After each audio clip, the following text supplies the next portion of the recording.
Dos. Ahí. Se escucha muy fuerte. Buenos días, mis hermanas, mis hermanos, que el Señor les bendiga. Ahí está, ahí.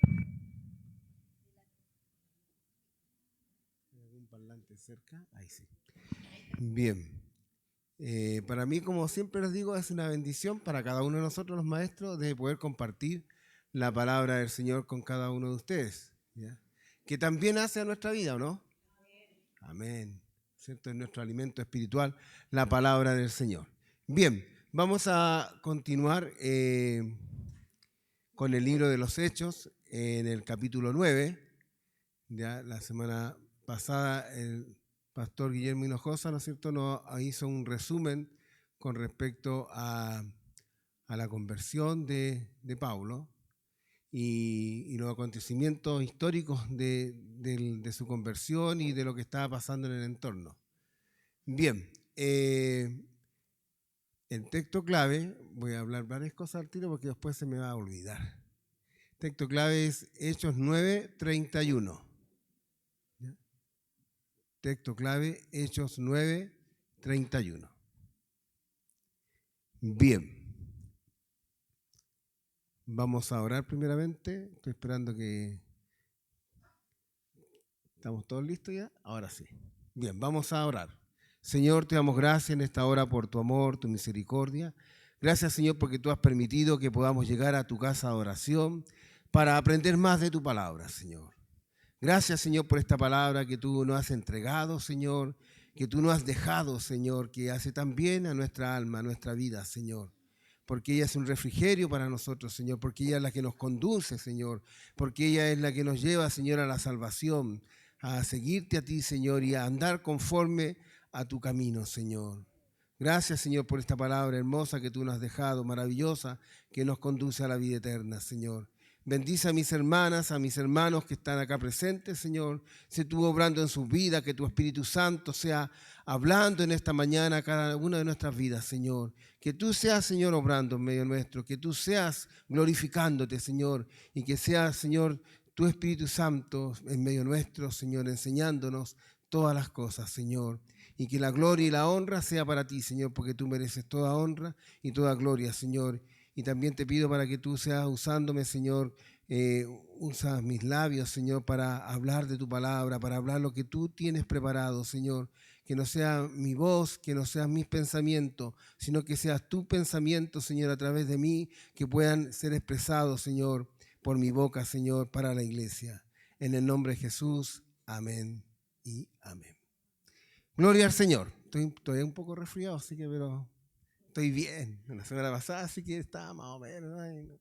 No podía ni hablar mucho. Así que si no los saludé a todos, disculpen, pero además que andaba repartiendo bichos por todos lados, así que no era conveniente. Bien, libro de los Hechos. Bueno, lo primero que vamos a hacer, vamos a ver un poco, vamos a hacer un resumen de la vida de Pablo, ¿ya? Los hermanos que puedan pasar la diapositiva, yo la tengo acá, pero quiero que los hermanos la puedan ver. ¿No se ve, parece? Bueno, la primera parte vamos a hacer la introducción, ¿ya? Y la introducción tiene que ver con la vida de Pablo, ¿ya? Bien. Pablo antes de su conversión. Bien. Ya, la otra lámina, por favor. Sigamos, ya pasé. Pablo antes de su conversión. Ahí ya. Ahí pegué algunas imágenes yo ahí. Pablo antes de su conversión dice su trasfondo original. Primeramente, su linaje y juventud. Ya esto se ha hablado, pero aquí está como bien estructurado, así que para que ustedes después yo se los pueda entregar y ustedes los tengan guardados, ¿ya? Linaje y juventud, nació y se crió en Tarso, ¿ya? Esto está en Hechos 21:39. Ahí mi esposa pasó algunos papelitos, así que si a mí se me olvida, hermano, tenga la confianza de levantar la mano y decir, hermano, para que usted pueda leer el versículo, ¿ya? Porque se me puede pasar. Además que son hartos versículos, así que no sé si no todos se van a leer. Bien, Hechos 21:39. Después dice de la tribu de Benjamín, Eso está en Romanos 11:1. Dice que era hebreo de hebreos, Filipenses 3:5. Cuando dice hebreo de hebreos se refiere a que nació en hebreo, tiene sangre hebrea, que guarda las costumbres, guarda todo lo que tenga que ver con los judíos, ¿ya? Porque ustedes saben que habían hebreos, judíos que eran de habla griega, porque se habían tomado la cultura griega, el idioma griego, todo lo que era la parte griega. Pero él era judío de nacimiento y seguía las costumbres de los hebreos y la religión. Preparación, educado por Gamaliel, ¿ya? Eso hecho está en Hechos 22:3, y fariseo e hijo de fariseo, Hechos 23:6. Su carácter, dice que era un blasfemo ignorante. Y aquí sí que mi memoria no me falla, hay un versículo bíblico. 1 Timoteo 1:13. ¿Quién tiene 1 Timoteo 1:13? Acá. Gracias. Primera de Timoteo 1:13 dice, habiendo yo sido antes blasfemo, perseguidor e injuriador, mas fui recibido a misericordia, porque lo hice por ignorancia en incredulidad. Amén. Por incredulidad, era un blasfemo ignorante.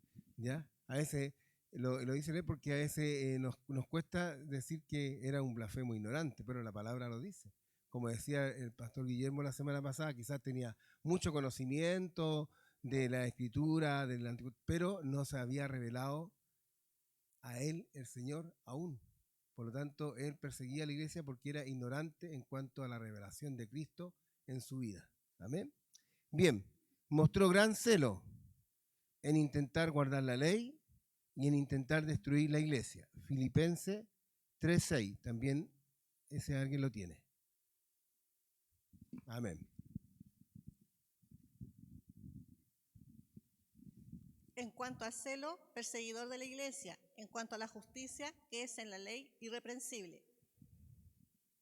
Amén. ¿Cierto? Mostró gran celo en intentar guardar la ley. Era irreprensible en guardar la ley, ¿no es cierto? Procuraba guardar la ley y también en intentar destruir a la iglesia. Bien, su guerra contra la iglesia, ¿ya? Tomó parte en la muerte de Esteban, eso está en Hechos 7:27 al 58, Hechos 8:1 y Hechos 22:20. ¿Ya? Yo no se lo amaré después. Después dice aquí, asolaba la iglesia en Hechos 8:3, los arrojaba en la cárcel, Hechos 8:3, los asediaba hasta la muerte, Hechos 22:4, azotaba a los cristianos, Hechos 22:19. Yo no sé si ese versículo lo dije, ahí lo tiene, ¿no? Que azotaba a los cristianos. Me interesa que lo podamos leer. Hechos 22:19. ¿Quién lo pueda leer? 22:19. Vamos a leer el Hechos 26:10 también y el 26:11.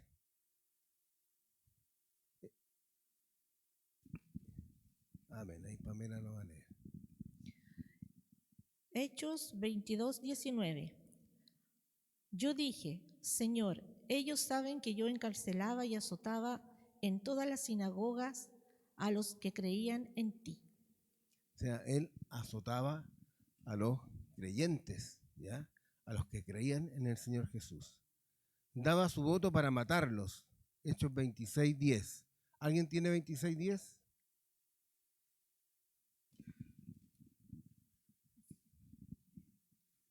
Lo cual también hice en Jerusalén. Yo encerré en cárceles a muchos de los santos, habiendo recibido poderes de los principales sacerdotes, y cuando los mataron yo di mi voto. Y muchas veces castigándolos en todas las sinagogas, los forcé a blasfemar, y enfurecido sobremanera contra ellos, los perseguí hasta en las ciudades extranjeras. Amén. Está el 26:11, ¿verdad? Amén. Bien. Entonces él daba su voto para matarlos. los forzaba a blasfemar mediante la tortura, o sea, hacía blasfemar a los cristianos mediante la tortura, ¿ya?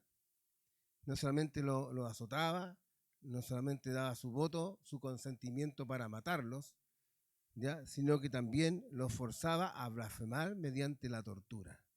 Persiguió a la iglesia con gran violencia. Gálatas 1:13. Gálatas 1:13. Si alguien puede leer Gálatas 1:13.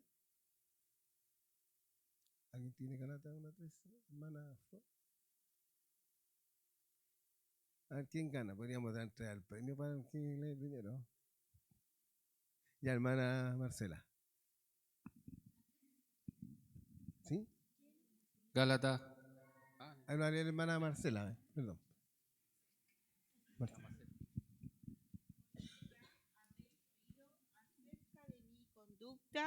Dice, porque ya habéis oído acerca de mi conducta en otro tiempo, en el judaísmo, que perseguía sobremanera a la iglesia de Dios y la asolaba. La destruía, ¿no es cierto? Destruía. Andaba destruyendo con violencia, ¿no es cierto?, a la iglesia. La perseguía con violencia, ¿ya? Bien, Pablo hizo conversión. La referencia bíblica. Tenemos a Hechos 9, del 1 al 18, Hechos 22, del 5 al 16, Hechos 26, del 12 al 20, 1 Corintios 15, 8 al 10 y 1 Timoteo 1, del 12 al 16. Bien, aquí en Hechos 9, 1, 18, como decía el pastor la semana pasada, aquí Lucas el que está contando la conversión de Saulo, ¿ya? En el capítulo 22 es Lucas en defensa, ¿no es cierto?, de los judíos que estaban en contra de él. Él narra aquí su conversión. Y después en Hechos 26, del 12 al 20, está frente a Festo y Agripas II, contando, ¿no es cierto?, su conversión. De ahí cuando Agripa le dice, por poco me persuades, cuando él empieza a contar su testimonio, ¿ya? En estas partes, ¿no es cierto?, es con referente a la conversión misma de Saulo, ¿ya? Estos son pasajes paralelos, ¿ya?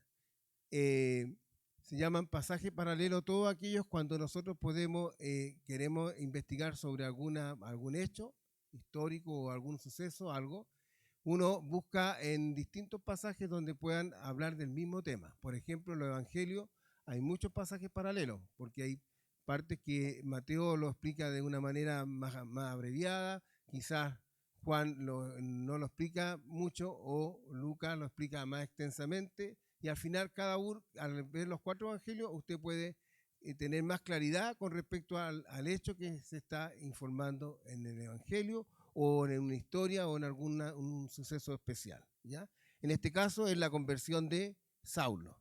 Y 1 Corintios, Pablo, ¿no es cierto?, habla a los corintios ahí con respecto a su ministerio, a lo que él había hecho en forma resumida. También lo dice en 1 Timoteo, en el capítulo 1, versículos 12 al 16, también con respecto a lo que él era y con respecto a su ministerio, ¿ya?, como apóstol. Bien, los detalles están en el camino a Damasco para perseguir a los cristianos. Cayó a tierra y fue cegado por una luz del cielo. Escuchó a Cristo y le aceptó como Señor y Salvador. Lo llevaron a la ciudad de Damasco, donde permaneció 3 días solo. ¿Ya? Estuvo 3 días solo, sin vista, sin comer y sin beber. ¿Ya? Ahí el Señor estaba haciendo un trato con su vida. Un creyente llamado Ananías le ministró, ¿ya?, y recuperó la vista. Recuperó la vista y predicó a Cristo en la sinagoga, ¿ya?, en Damasco. Bien, Pablo, la primera parte de su ministerio, dice que dio testimonio de Cristo en la sinagoga en Damasco. Eso está en Hechos 9, del 19 al 21. Después dice, se retiró al desierto de Arabia por varios años. Eso está en Gálatas 1, 16 al 17. Que vamos a leer de ahí, Gálatas. Regresó a Damasco con gran conocimiento y gran poder para predicar. escapó de Damasco y marchó a Jerusalén por primera vez desde su conversión. ¿Ya? Lo enviaron a Tarso para escapar de una conjura contra su vida. Después Bernabé lo buscó para que le ayudara en Antioquía. Visita Jerusalén por segunda vez, llevando una ofrenda para los necesitados. Regresó a Antioquía para predicar y enseñar la palabra. Y ahí después de Antioquía, de ahí sale con Bernabé a su primer viaje misionero, que fue enviado, ¿no es cierto?, por la iglesia, fue enviado a su primer viaje misionero. Bien, aquí vemos, ¿no es cierto?, sucesos con respecto al capítulo 9, que, ¿no es cierto?, él iba a perseguir a la iglesia, iba camino a Damasco, iba también a buscar cartas, ¿no es cierto?, para violentar a la iglesia, para perseguir a los cristianos, y después estuvo en Damasco, y hay varios sucesos ahí que pasan, pero yo voy a dejar al hermano Gino, que él nos va a contar un poquito sobre Damasco. Hermano Gino.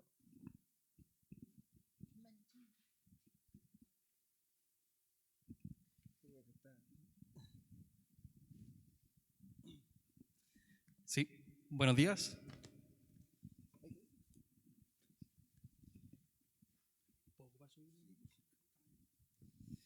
Buenos días, hermanos.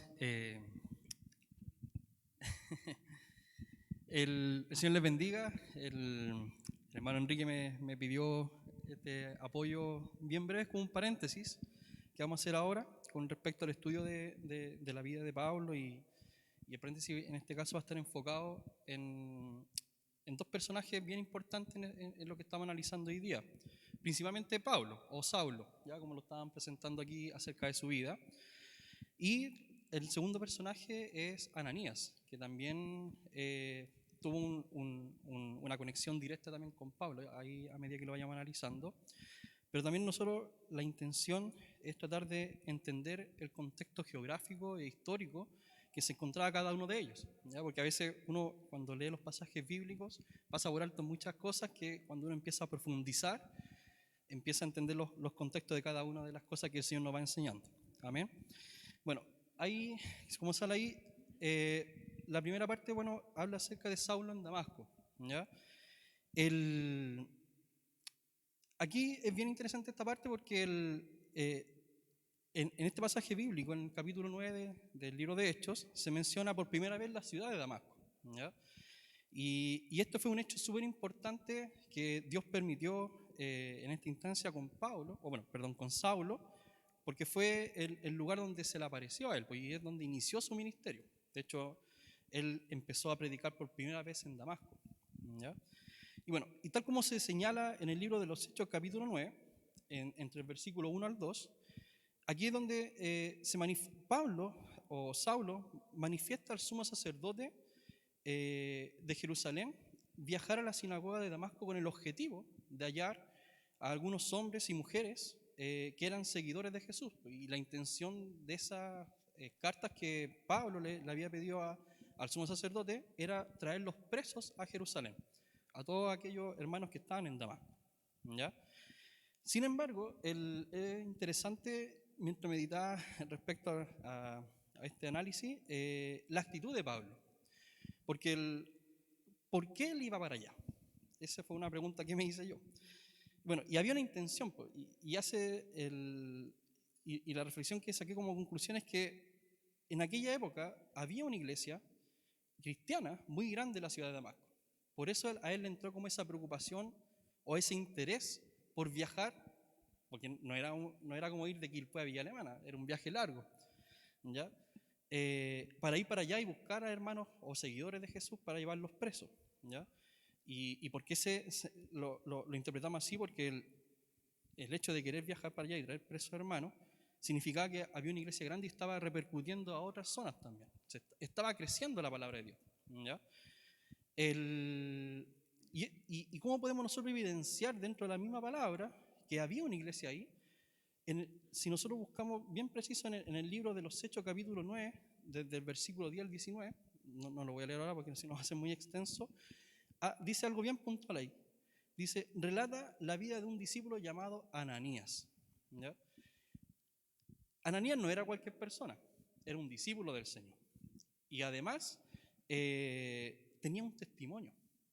Qué interesante esto porque si bien la Biblia, o por lo menos lo que nosotros podemos ver desde la palabra del Señor, no relata cómo llegó esa iglesia ahí, pero ya nos da iba a decir una palabra no popular, pero como una chispeza, nos da así como una idea, una pista justamente, acerca de que había una iglesia ahí, que habían hermanos que se congregaban, se predicaba la palabra de Dios y que estaba creciendo, porque era una época donde cuando Saulo empezó a perseguir a los seguidores de Jesús, se empezó a extender. Hay una parte que lo relata en el libro de los Hechos. Entonces, este punto importante, cuando Dios menciona un discípulo Ananías, quiere decir que había una persona que tenía testimonio, que conocía a Jesús y que era usado por el Señor, ¿ya? Entonces, por eso Pablo tenía esta preocupación, por eso él buscó instancia con el sumo sacerdote a tal grado de pedir cartas, de pedir todo el trámite, como por ejemplo podemos decir hoy día, los trámites legislativos, los trámites de extranjería cuando uno quiere viajar a otra parte, etcétera, o la aduana cuando uno quiere viajar a Argentina, también te piden cosas. Él hizo todo este trámite para ir para allá y se movió con esa idea, ¿ya? Hay un mapa que creo que está en la siguiente. Este mapa quería presentarlo más que nada para dar como referencia la distancia entre Jerusalén y Damasco, ¿ya? Si bien ahí se ve como cerca, pero en términos prácticos es súper lejos. Y hay un dato de distancia que son como 210 kilómetros al noroeste de Jerusalén, porque Jerusalén está bajito, un poquito más noroeste está Damasco, y en caballo es un viaje aproximadamente como de 6 días. Entonces no era así como ir ahí nomás, era largo. Entonces, eso es súper interesante respecto a Saulo del motivo por el cual él quería llegar a ese lugar, ¿ya? Estaba sucediendo algo súper importante en Damasco, prácticamente, ¿ya? Posteriormente a lo que Saulo estaba haciendo con todo el viaje respectivo, también había otra persona en paralelo que era Ananías, ¿ya? Creo que no está ahí en la presentación, pero voy a hablar bien resumido para cerrar el paréntesis. Bueno, en un principio, si uno empieza a leer en detalle respecto a la vida de Ananías, no se relata muy ampliamente en la palabra de Dios la vida de él. Pero hay un gran detalle que está escrito en el libro de los Hechos, capítulo 9, versículo 10. Si lo buscamos rápidamente, Hechos 9, 10. Amén. Dice, había entonces en Damasco un discípulo llamado Ananías, a quien el Señor dijo en visión, Ananías. Y él respondió, heme aquí, Señor. ¿Ya? Vuelvo a reiterar respecto a la palabra clave, con este análisis, la palabra discípulo, ¿ya? Entonces, ya con ese pequeño detalle nosotros ya podemos dar a entender que en Damasco existía una persona con testimonio que predicaba la palabra de Dios, ¿ya? Que era Ananías. También, buscando por ahí también, hay algunos relatos históricos que él, en este caso Ananías, era un dirigente de la iglesia local de Damasco, ¿ya? Y esto no está en la Biblia, pero son relatos históricos nomás. Y allí él era muy conocido por la comunidad judía, tal como lo recuerda Pablo en el libro de los Hechos, capítulo 22, versículo 12. Si también lo buscamos rapidito. Hechos 22, 12.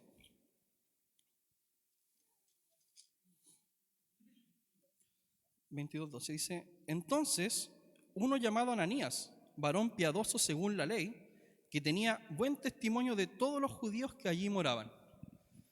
Amén. Esos son puntos clave con respecto a la vida de Ananías en Damasco, ¿ya? Que era un hermano, era un discípulo del Señor y que tenía buen testimonio. Qué interesante este análisis respecto a la palabra, porque Dios también busca eso de nosotros. Había un motivo por el cual Dios usó a Ananías, su testimonio, era discípulo. Me imagino yo, mi imaginación, yo creo que él oraba constantemente al Señor, buscaba su palabra y profundizaba más allá respecto a lo que Dios le enseñaba quizás del Antiguo Testamento, que en ese tiempo no está el Nuevo Testamento escrito, pero sí el Antiguo Testamento, y tenía una comunión con el Señor. Hoy día también Dios nos pide eso a nosotros, porque Dios hoy día también quiere usarnos a cada uno de nosotros.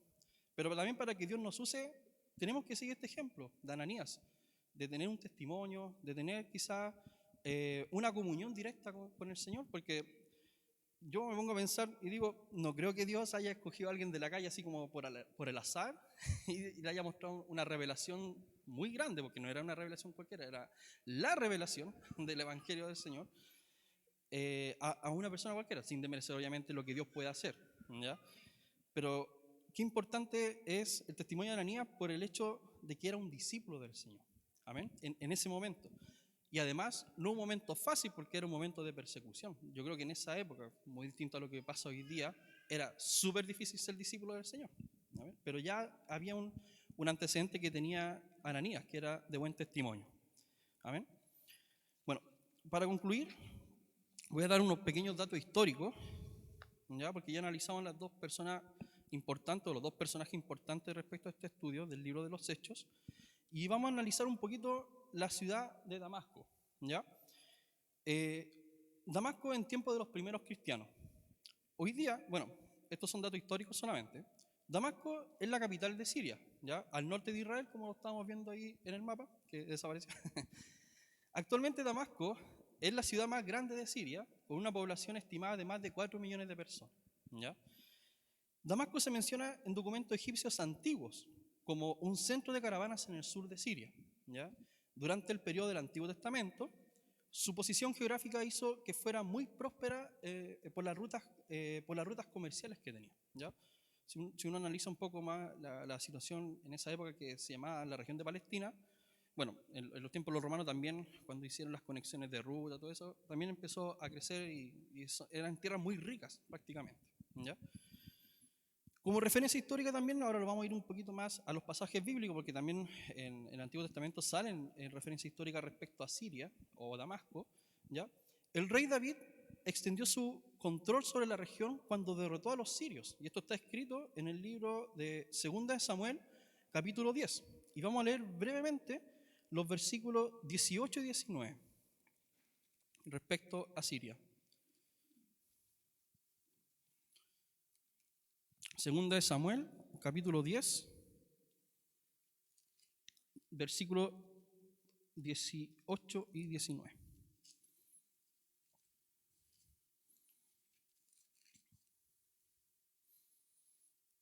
Dice, mas los sirios huyeron delante de Israel, y David mató a los sirios a la gente mató de los sirios a la gente de 700 carros y 40.000 hombres de a caballo.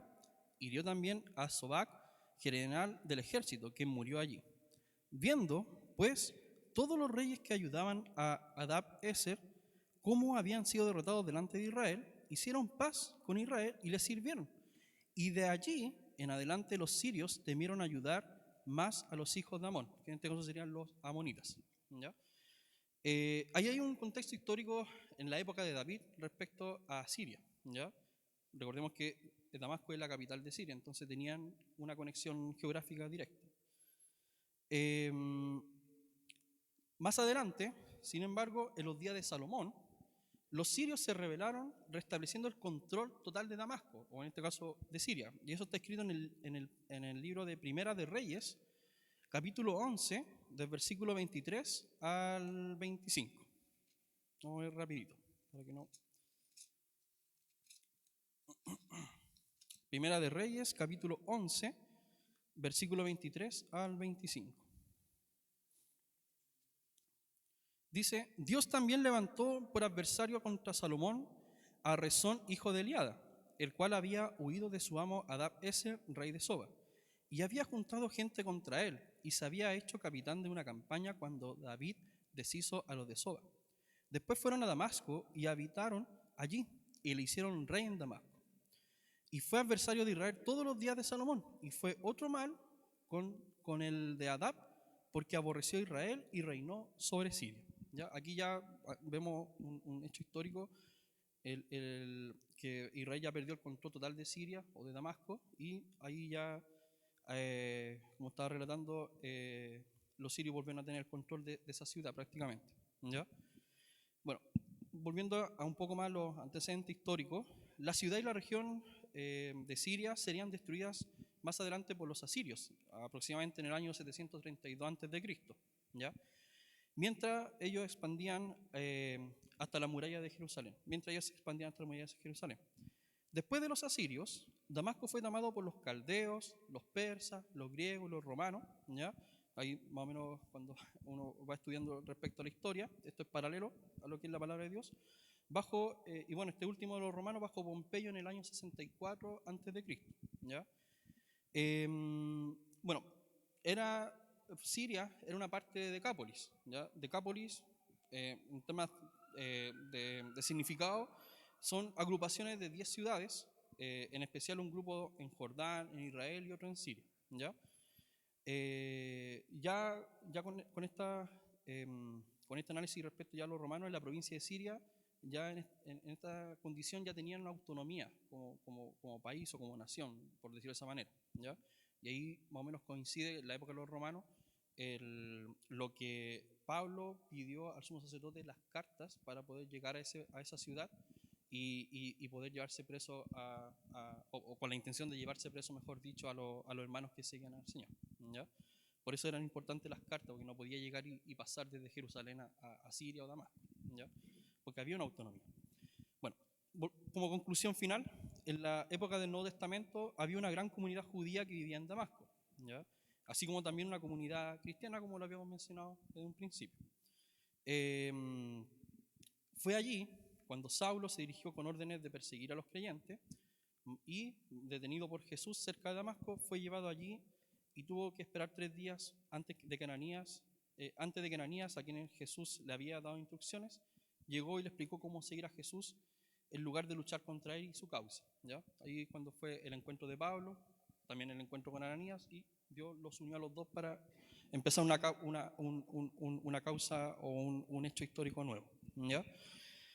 Damasco fue la ciudad en la cual Pablo comenzó su trabajo como gran evangelista. Tal como lo había mencionado al principio, por primera vez en el libro de los Hechos se menciona la ciudad de Damasco, pero también por primera vez ahí Pablo ejerce su ministerio, porque ahí empieza a predicar, ¿ya? Eso lo podemos ver en el libro de los Hechos, capítulo 9, de versículo 20 al 22, ¿ya? Pero para concluir y no extenderme tanto, porque ahí sale cuando Pablo predica por primera vez en Damasco, ahí empezaba él a enseñar a las personas tanto en Asia, en África, en Europa, y así después Dios se fue expandiendo en toda esa región. Amén. Así que le vuelvo al hermano Enrique. Amén. Bien, gloria al Señor. Así que vaya preparándose, hermano, porque en cualquier momento le va a tocar a usted exponer acá la palabra. Se me apagó el computador acá. Bien, como decía el hermano, cuando llegó a Damasco venía con un propósito, ¿ya? Pero acá Dios le cambió todos los planes a Saulo, ¿ya? Ahí él recibe, ¿no es cierto? Viene en camino a Damasco, viene una luz, ¿no es cierto? Él se convierte ahí al Señor porque se le aparece el Señor a Saulo en Damasco, ¿ya? Y ahí él llega, ¿no es cierto?, a predicar, a enseñar la palabra de Dios a los judíos que estaban en Damasco. Pero esto lo conocían quién era Saulo, y se sorprendían a ver lo que este hombre que era perseguidor de la iglesia ahora viene a hablar sobre el evangelio de Jesucristo.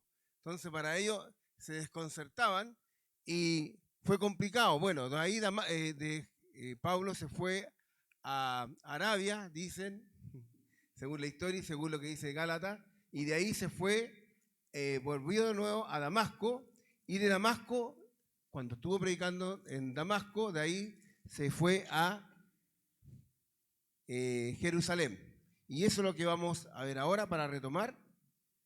¿Ya? Era importante que conociéramos sobre Damasco. Quizá muchas veces hay partes de la Biblia que nosotros la vemos en un versículo, no en 2 versículos, pero pueden ser importantes conocerlas, más sobre algunas cosas. En este caso estamos viendo Damasco, ya lo vimos que de ahí se fue Pablo a Jerusalén. Entonces, dice en el 23, pasados muchos días, los judíos resolvieron en consejo matarle, pero sus acechanzas llegaron a conocimiento de Saulo y ellos guardaban las puertas de día y de noche para matarle. Entonces los discípulos, tomándole de noche, le bajaron por el muro, descolgándole en una canasta. Entonces aquí, estando en Damasco, los judíos querían matarle. Por lo tanto, tuvo que escapar, ¿no es cierto?, a través por un muro, una canasta, para llegar después, tiempo después, años después, aquí habla de después llegó a Jerusalén, pero fue tiempo después, él llega a Jerusalén, ¿ya? Bien, cuando llegó, dice aquí está en el 26, y aquí vamos a empezar nosotros con lo que nos corresponde, que es, llegó a Jerusalén, y eso está en Hechos 9, del 26 al 31, ¿ya? Entonces, Saulo en Jerusalén. Cuando llegó a Jerusalén, trataba de juntarse con los discípulos y todos le temían, no creyendo que era discípulo.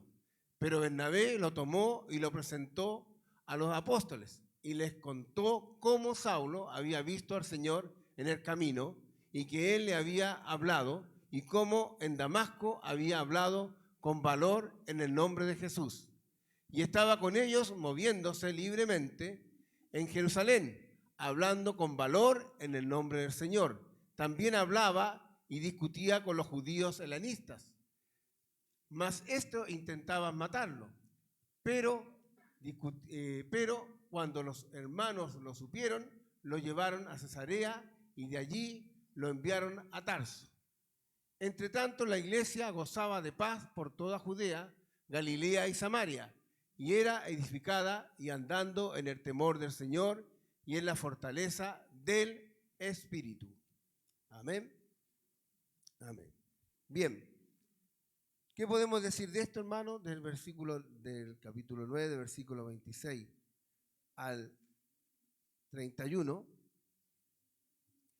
Podríamos decir, ponerle como título a esto, cómo se identifica a un verdadero discípulo de Jesucristo.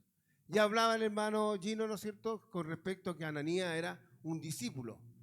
Entonces, podríamos decir, con respecto a estos versículos que hemos leído recién, cómo se identifica a un verdadero discípulo de Jesucristo. Y aquí en el versículo 26 dice, si la hermana, ahí está, busca la comunión con los hermanos en la fe. ¿Ya? Entonces, un verdadero discípulo de Jesucristo, ¿qué es lo que hace en principio? Busca la comunión con los hermanos en la fe. Y eso lo vemos en el versículo 26, dice, cuando llegó a Jerusalén, trataba de juntarse con los discípulos y todos le temían, no creyendo que era discípulo. ¿Ya?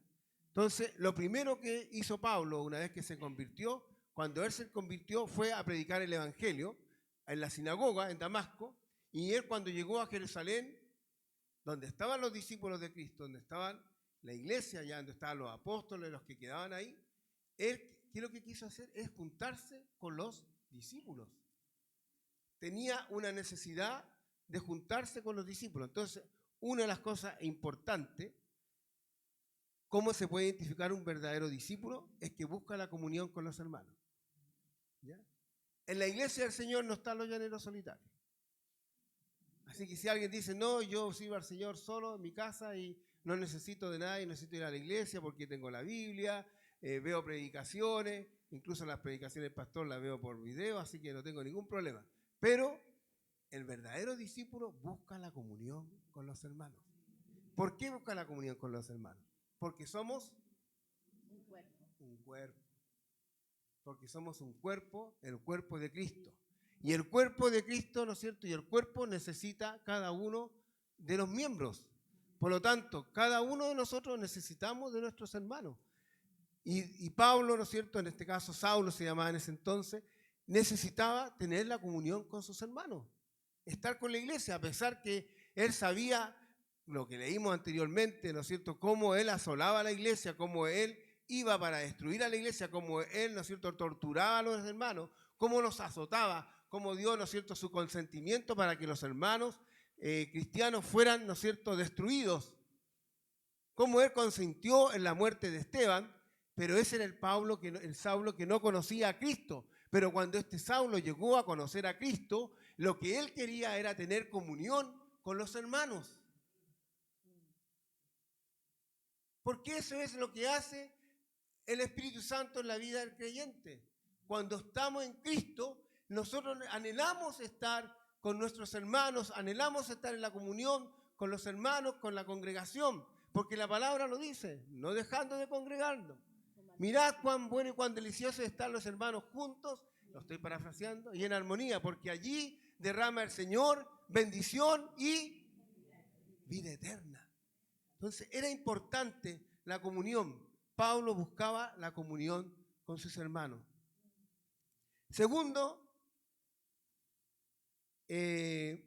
número 2, podríamos decir, el discípulo de Cristo no juzga a nadie por su pasado, sino que sabe que el que está en Cristo es una nueva criatura. Es una nueva criatura. Aquí los discípulos, ¿qué hicieron con Pablo? Le tenían miedo, le tenían desconfianza. Oiga, véase usted en el dilema que se encontraba Pablo, de por un lado se convierte al Señor y los que eran amigos de él ahora lo miran mal, porque después que asolaba a la iglesia, después que está con ellos, en el equipo de ellos, para destruir a la iglesia, él se cambia de bando y ahora ya no persigue a la iglesia, ahora es parte de la iglesia. Pero por otro lado estaban los hermanos que también tenían desconfianza de él, porque él perseguía a la iglesia, decía, ¿no será que esté camuflado?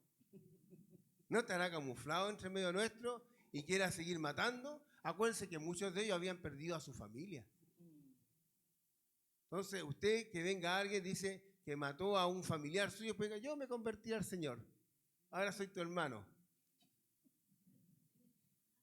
Sí, así era la cosa. Muchos, él había matado y torturado a muchos de su familia, y muchos de ellos mismos también habían sido torturados por parte de Pablo.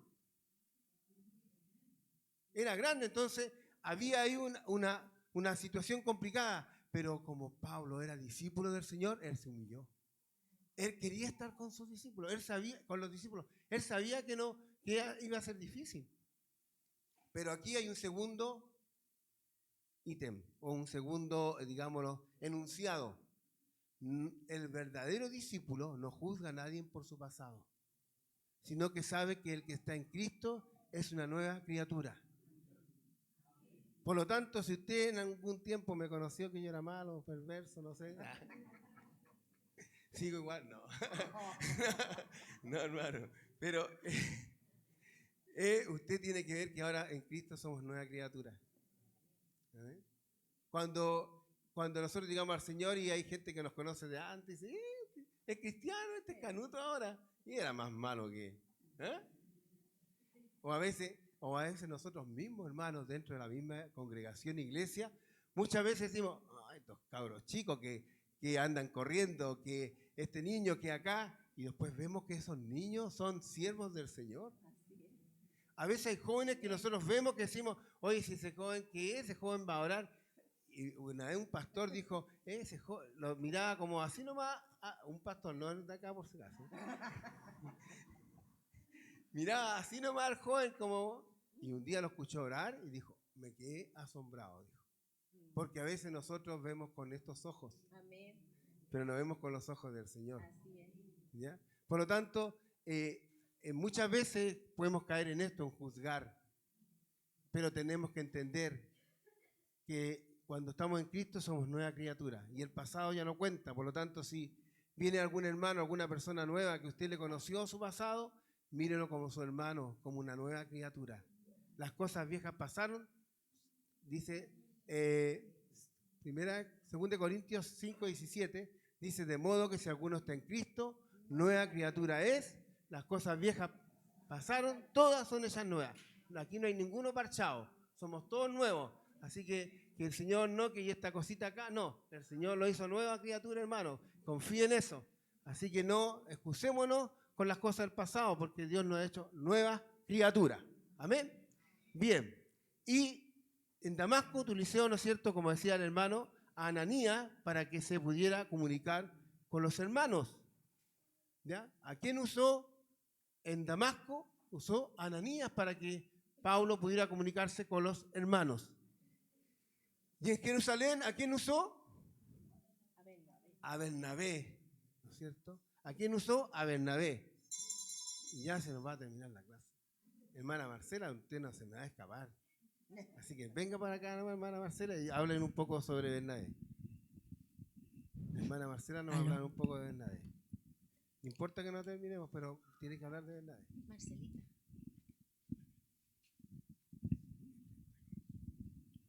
Les saludo en el amor del Señor.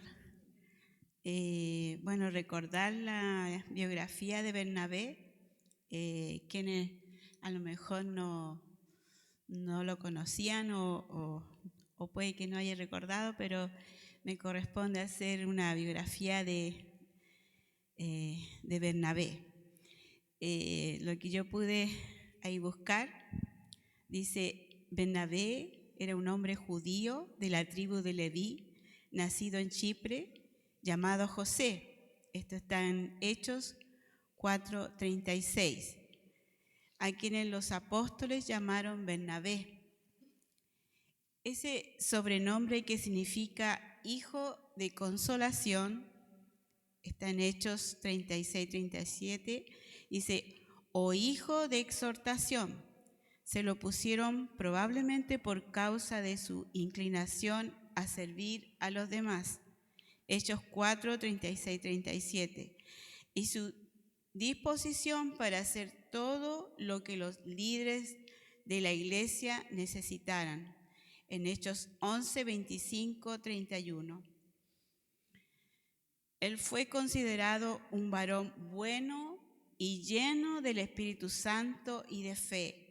Y yo también decía en mi corazón ahí, aprendiendo de este varón, y generoso. Dice que a través de su ministerio una gran multitud fue agregada al Señor. Muchos pudieron conocerle por el testimonio de este varón. En Hechos 11:24 dice: Pablo usa a Bernabé como un ejemplo de alguien que tiene una perspectiva correcta sobre el dinero y los bienes. A eso yo le llamaba generoso, en esa perspectiva que él tenía. Cuando vendió, dice, su heredad, trajo el precio y lo puso a los pies de los apóstoles. Eso lo tenemos en Hechos 4:36-37. En la medida que la iglesia primitiva crecía a pesar de la persecución de Herodes, Bernabé fue llamado por el Espíritu Santo para ir con Pablo en un viaje misionero. Esto está en Hechos 13, del 1 al 3. Bernabé tenía un sobrino llamado Juan Marcos. Él fue el ayudante de Pablo y de Bernabé. En Hechos 13:5 y Colosenses 4:10 está esto. Durante este primer viaje misionero, por un motivo no especificado, Juan Marcos los abandonó y no completó el viaje. Hechos 13:13. Sin embargo, Bernabé continuó con Pablo y estaba con él. Cuando el ministerio de Pablo se direccionó o se estableció para alcanzar a los gentiles con el Evangelio, Hechos 13:42 al 52. Después de ese primer viaje, Pablo y Bernabé comenzaron a planificar su próximo viaje. Bernabé quería llevar a su sobrino, que era Juan Marcos, pero Pablo se negó y se formó una ruptura entre ellos, al punto que se separaron. Esto está en Hechos 15:36 al 41. Bernabé, fiel a su apodo, tomó a Juan Marcos, que era su sobrino, pasó tiempo discipulándolo. Evidentemente, ese ministerio fue tan efectivo que años más tarde Pablo pidió específicamente que le llevaran a Juan Marcos, puesto que ya había madurado hasta el punto de ser útil para Pablo en su ministerio. Es un buen testimonio, un buen hijo de Dios, como generoso, como Ananías también, ¿cierto? Parecido, porque solamente un hijo de Dios puede hacerlo, ¿cierto? Y dedicar un tiempo, bueno, era su sobrino, decíamos, podríamos decir nosotros, ¿cierto? Pero nosotros también lo podemos hacer con nuestra familia y también con los de afuera. Que el Señor les bendiga. Amén. ¿Sí? No se escucha, ¿no? Bueno, bien, aquí vemos, ¿no es cierto?, a otro discípulo del Señor, Bernabé. ¿Ya? Vemos cómo este hombre, ¿no es cierto?, primeramente en la iglesia, cuando se estaba comenzando la iglesia, ¿no es cierto?, vendió sus heredades y la dio para la iglesia. ¿Ya?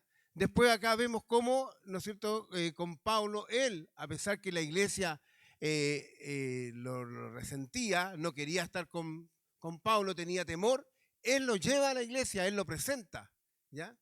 Porque a él se llamaba José en principio, pero por su actitud, por su manera de vivir, por su manera de ser, por lo que él proyectaba, se le llamó Bernabé, que significa hijo de consolación, porque era un hombre de Dios que consolaba a la iglesia, que consolaba a los hermanos, a los caídos. Por eso que él, cuando nadie quería a Pablo, él lo tomó y lo presentó a la iglesia, lo llevó a la iglesia, porque él es un hombre, ¿no es cierto?, lleno del Señor y un hombre de mucho amor, muy generoso. Y también cuando fueron a su primer viaje misionero con Bernabé, Juan Marcos, ¿no es cierto?, se fue del viaje porque no soportó quizás la presión de todo lo que tuvo que recorrer. ¿Y qué hizo? En su segundo viaje misionero, Pablo lo quiso llevar a Juan Marcos, pero él, ¿qué hizo? Él lo tomó y lo llevó. Y después Pablo, al tiempo después, cuando está en la cárcel, dice, tráiganme a Juan Marcos porque me es útil para el ministerio. Amén. Entonces, hermanos, quizás muchas veces podamos estar débiles, muchas veces quizás no estemos preparados, pero el Señor tiene misericordia y el Señor nos va a ir preparando. Y el Señor siempre va a tener a alguien al lado para que nos anime, para que nos exhorte y nos consuele y nos haga seguir adelante en este camino que es el camino del Señor. Amén. Y aquí vemos, ¿no es cierto?, cómo utilizó el Señor a Ananías y también a Bernabé. ¿Para qué? Para conducir a Saulo. Bien, sigamos. Bernabé lo lleva ante Pedro y Jacobo, ¿verdad? No vamos a leer algunos textos por el tiempo ya, hermano, así que me disculpan si no los hago leer, ¿ya? Bien, Bernabé lo lleva ante Pedro y Jacobo. Eso está en 1 Timoteo 1 del 12 al 17. Es necesario que existan, aquí dice, es necesario que existan en la iglesia del Señor nuevos Ananías y Bernabé. ¿Cree usted que es necesario que hayan Ananías y Bernabé dentro de la iglesia? Porque muchas veces decimos, el pastor, los encargados de los demás, ellos son los que tienen la obligación, los maestros son los que tienen la obligación. No, todos, hermanos. Aquí no dice que Ananías tenía un gran puesto en la iglesia, ni que Bernabé tenía un gran puesto en la iglesia, solamente habla de lo que ellos eran discípulos. Aquí estamos hablando de los discípulos de Cristo. Entonces, falta que hayan Ananías y hayan Bernabé dentro de la iglesia. Tercer punto, dice, confirma el testimonio de su boca con sus acciones. Hechos 9, 28 al 29. ¿Qué dice Hechos 9, del 28 al 29? Dice, y estaba con ellos en Jerusalén, y entraba y salía, y hablaba denodadamente en el nombre del Señor, y disputaba con los griegos, pero estos procuraban matarle. ¿Ya? entonces confirma el testimonio con su boca, de su boca, con sus acciones. O sea, no solamente él predicaba, sino que él también con sus acciones demostraba que era un discípulo del Señor. No solamente lo que habla en nuestra boca, eso es lo que tiene que decir que nosotros somos un discípulo del Señor, sino que también tiene que ser nuestras acciones, nuestra manera de conducirnos, ¿ya? Y él, a pesar de todo, de todo lo que pasaba, ¿no es cierto?, de todo lo que le venía, él dice acá la palabra del Señor, que dice, y estaban con ellos en Jerusalén, y entraba y salía, y hablaba denodadamente, o sea, con autoridad, ¿ya?, con valentía, en el nombre del Señor, y disputaba con los griegos, pero estos procuraban matarle. A pesar de que procuraban matarle, los griegos se refieren a los judíos de habla griega, ellos trataban de matarle, pero él no importa, él igual predicaba el evangelio, no solamente con palabras, sino que también con sus hechos, con sus acciones, hermana, con el ejemplo, con su ejemplo, con su vida, porque es re fácil ahora que nosotros nos paremos a hablar del Señor y a hablar de Cristo si nadie nos dice nada. Pero el día de mañana, si alguien nos dice, si hablas de Cristo, te vamos a azotar, te vamos, no sé, vamos a torturar a tu familia, vamos a hacer esto, todo, ¿va a ser fácil? ¿Hermano Andrés?